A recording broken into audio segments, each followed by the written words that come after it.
sicuramente non può finire così. Non ha dubbi il sindaco di Cittadella Luca Pierobon, che lancia l'idea di una raccolta firme per far scarcerare Massimo Zen, condannato a 9 anni di carcere per omicidio volontario. La guardia giurata di 52 anni, residente nella città murata, il 22 aprile del 2017 sparò e uccise il giostraio Manuel Mayor, che stava fuggendo dopo aver compiuto 4 colpi ad altrettanti bancomat. Mayor e i suoi complici avevano messo a segno diversi assalti tra Trevigiano, Bassanese e Alta Padovana. Quella notte Zen lavorava a Vedelago, era in contatto con i carabinieri perché era emersa la notizia della fuga dei malviventi.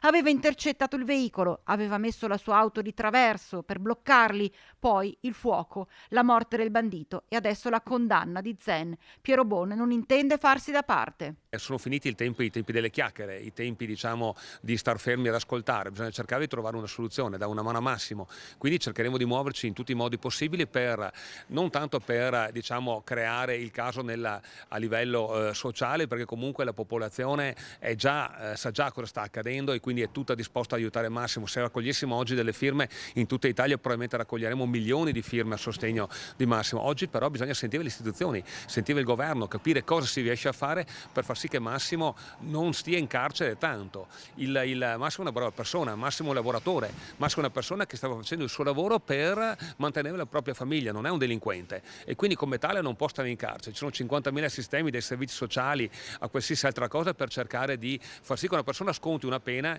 in una maniera alternativa. Quindi ecco, noi ci muoveremo nel pieno rispetto delle legalità per aiutare Massimo.